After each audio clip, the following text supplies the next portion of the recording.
ఇలా ఇంకా మీ పార్టీ అంతర్గత విషయం కోసం మాట్లాడదాం. కేసీఆర్ తర్వాత ఎవరు అసలు నెంబర్ 2 అంటే కేటీఆర్ అనుకోవాలా లేకపోతే హరీష్ రావు అనుకోవాలా? ఇప్పుడు 1, 2, 3 నంబర్లు ఎక్కడ ఉండే ప్రపంచంలో గుర్తుపెట్టుకోండి.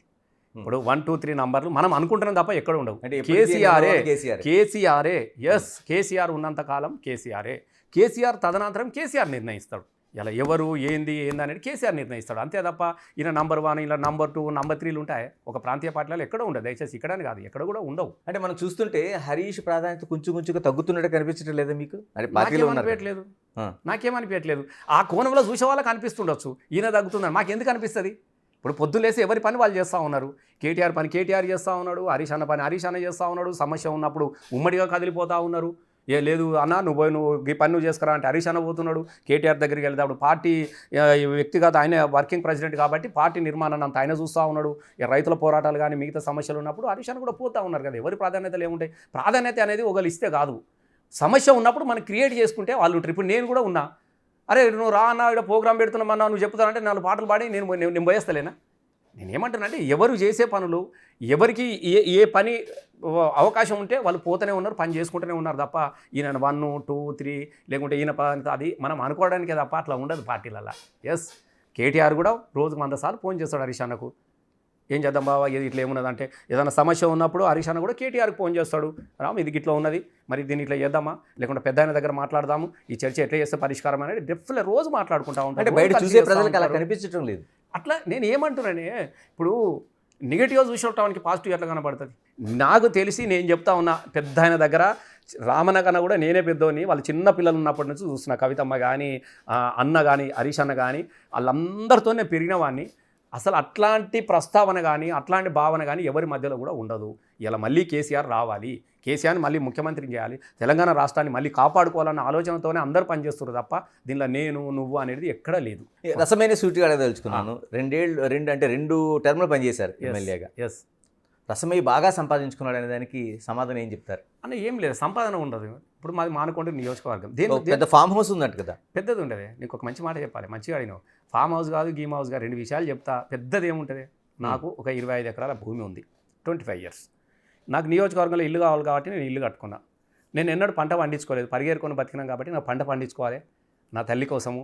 అరే మా అవ్వ ఎప్పుడు కానీ నాట్లేసిందే తప్ప ఒడ్డు మీద కూసుకోలేదు నా తల్లి. చేయాలనుకున్నాను ఒక చిన్నది. మీరు ఇప్పటిదాకా చూస్తారు, ఎమ్మెల్యే అయినప్పుడు నేను ఏం చేయలేదు, నాది అంతా పోగొట్టుకున్నా. ఎవడన్నా ఎమ్మెల్యే చదువుతూ సంపాదించుకుంటే ఎవడన్నా సినిమా తీస్తాడే? నేను అడుగుతా. 2009లో రసమై 2 కోట్లు పెట్టిండంటే అప్పుడు 10,000కి 20,000కి 50,000కి ఎకరం ఉండు. ఇలా నా దగ్గర 2 కోట్ల కంటే 100 ఎకరాలు ఉండేది. ఆ 100 ఎకరాలు ఆ రోజు జై తెలంగాణ సినిమా తీయకుండా, అప్పుడైతే ఇవేం లేవు కదా, ఎమ్మెల్యే కాదు ఏం కాదు కదా, ఉత్త గోచి గొంగడే కదా నాకు. నేను అప్పుడు కనుక నేను భూమి కొనుక్కుంటే ఇలా 200 ఎకరాలకు నా దగ్గర ఉన్నటువంటి 100 ఎకరాలు కొనుక్కున్నా కూడా ఇలా 50 లక్షలకు ₹1,00,00,000 ఎకరం భూమి ఇలా నాకు ఎన్ని 100 కోట్ల ఆసామిని అయి ఉంటే నేను మరి తెలంగాణ కోసం నేను ఖర్చు పెట్టినా, తెలంగాణ ఉద్యమం కోసమే చేసిన కదా. రసమై బాలకృష్ణ అనేవాడు పైసల కోసం ఆరాటపడాడు. ఇంకోటి నియోజకవర్గంలో ఏమొస్తుంది? పేదోళ్ళు ఉంటారు, నేను కాంట్రాక్టులు చేస్తానా, నేను కారీలు చేస్తానా, డబ్బులు ఎట్లా వస్తాయి అంటున్నా. నాకు జీతం వస్తుంది, నా జీతంలోకే కార్డు గీక్కుంటోని చేసుకునేటోని. ఎవరైనా కళ్యాణ లక్ష్యం అంటే పొద్దుగాల చీరలు కొనుక్కుంటుంటే, సంచి కొనుక్కుంటుంటే, ఇంటికి పోతుంటే, తండ్రి పెట్టి వస్తుంటే, పెళ్ళిళ్ళకు సావులకు నాకు కలిగినంత చేసి పెట్టినా తప్ప ఎవడో అనుకునే మాటలే తప్ప ఫామ్ హౌస్ కదా. ఏం దగ్గర 25 ఎకరాలు రసమై కొలక లెక్కన. నీకు విషయం తెలుసా, నేను దానిలో టీన్యూస్లో ఒకటి రసమై దరువు చేసిన. 2 కోట్లు వచ్చినాయి నాకు. 2 కోట్ల రూపాయల అక్షరాల 2 కోట్లు సంవత్సర కాలం నడిచింది. మీకు ఎన్ని పెద్ద మహాసిమెంట్ లాంటి యాడ్స్ మీకు తెలియదు ఏమన్నదిగా. 2 కోట్లు వచ్చినాయి, భూమి కొనుక్కున్నా. అరే నేను ఎక్కడ ఇంత ఇల్లు కట్టుకున్నా, ఇంత వ్యవసాయం చేసుకుంటా ఉన్నా. ఇప్పుడు నేను ఎట్లా బతకాలి? నేను అడుగుతా ఉన్నా. వ్యవసాయం పెట్టిన బీరతోట పెట్టుకున్నా, 5 ఎకరాలు బీరతోట పెట్టిన 25 లక్షలు వచ్చినాయి నాకు తెలుసా. 25 లక్షలు సంపాదించిన నేను ఒక నెల.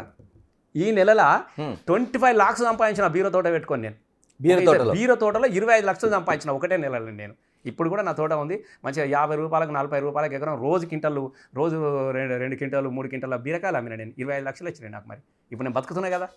ఎట్లా వస్తుంది అంటున్నా? ఎమ్మెల్యే దీపంగానే ఏముంటుంది, ఒక 50-60 వేలు పెన్షన్ వస్తుంది, డ్రైవర్కు మాకే వస్తుంది. ఎట్లా ఉంటుంది? బతకడానికి అయితే ఒకటి కావాలి కదా. పని చేసుకొని బతకడంలో దాని ఇది ఉన్నది, నాకు అది ఉన్నది. నిజంగా చెప్తున్నా, నాలాంటి వాడు కళాకారులు డబ్బులుంటే ఎక్కడో వ్యాపారాలు అది చేసుకుంటారు, కానీ మనం అది చేసుకోలేదు కదా. ప్రజల కోసమే సినిమా తీసిన కదా. నా దగ్గర ఏం లేదు, ఈ క్షణానికి కూడా నా దగ్గర రూపాయి బిల్ల లేదు. మళ్ళీ కావాలని కూడా ఆరాట పడటం లేదు. నాకు శక్తి ఉన్నది, నాకు గొంతు ఉన్నది, సంపాదించుకోగలుగుతా. ఐఎమ్ క్రియేటరే. ఇలా నా పాటలు యూట్యూబ్లలో పెట్టుకొని కోట్లు లక్షలకు వ్యూస్ సంపాదించుకుంటున్నారు. అట్లాంటిది రసమైకి ఏం తక్కువ? షేప్ నా దగ్గర పాట ఉంది, నా దగ్గర తెలివి ఉంది, ఐఎమ్ ఏ క్రియేటర్. కాబట్టి నేను క్రియేటర్ ఆలోచన ఉన్నంత వరకు ఇంకా సంపద మీద ఆలోచించాల్సిన అవసరం కూడా లేదు. కేవలం రాజకీయంగా మనలో ఏదో బదనాం చేయాలన్నటువంటి ఆలోచన చేసిన మాటలే తప్ప నువ్వు నియోజకవర్గంలో సామాన్య జనులు ఎవ్వరు కూడా రసమగిరి ఒక్క మాట కూడా మాట్లాడారు. నా జీవితం అందరికీ తెలుసు వాళ్ళకు. ఇలా చివరిగా ఏప్రిల్ 27న వరంగల్లోన రజతోత్సవాలు జరుగుతున్న బీఆర్ఎస్ ఎస్, ఎలాంటి సన్నాహాలు చేస్తున్నారు? రసమయ్య పాత్ర ఏంటి?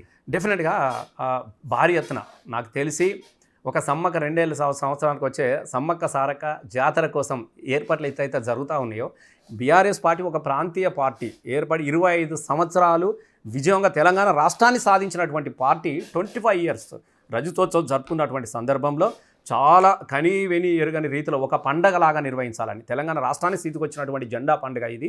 కాబట్టి ఒక పండుగలాగా నిర్వహించాలన్నటువంటి ఆలోచనతోని కేసీఆర్ గారే దగ్గర ఉండి మొత్తం అన్ని జిల్లాల వాళ్ళతోని, నాయకులతోని, ముఖ్యులతోని అన్నీ కూడా చర్చ పెట్టుకొని చర్చించిన మీదట ఒక వేదికను తయారు చేయడం జరిగినది. దానికి మంచి బాధ్యతలపై పనిచేస్తూ ఉన్నాం. దానిలో సాంస్కృతికమైనటువంటి బాధ్యత గతంలో బీఆర్ఎస్ పార్టీకి ధూమ్ధామ్ ఎట్లయితే నిర్వహించినో తెలంగాణ రాష్ట్రం కోసం, బీఆర్ఎస్ వచ్చిన తర్వాత కూడా ప్రజా సంక్షేమ పథకాలను ప్రజలకు వివరించడంలో టీఆర్ఎస్ సాంస్కృతిక విభాగాన్ని ఎట్లయితే నిర్వహించినో, ఇవాళ వరంగల్లో కూడా మళ్ళీ రజతోత్సవం అన్నటువంటి సభను, సాంస్కృతిక సభను నాకే బాధ్యతలు అప్పచెప్పడం జరిగింది. దానికి గాను మేము అన్నీ కూడా ఏర్పాటు కూడా జరిగింది. సుమారుగా ఒక 30 మంది కళాకారులతోని మంచిగా మేము ఏమేమి ఉండాలి, ఎట్లా ఉండాలి, ఏం ప్రస్థానం ఉండాలి దాని మీద ఇప్పటికే మేము అందరం కూడా రిహార్సల్ కూడా మొదలు పెట్టుకున్నాం.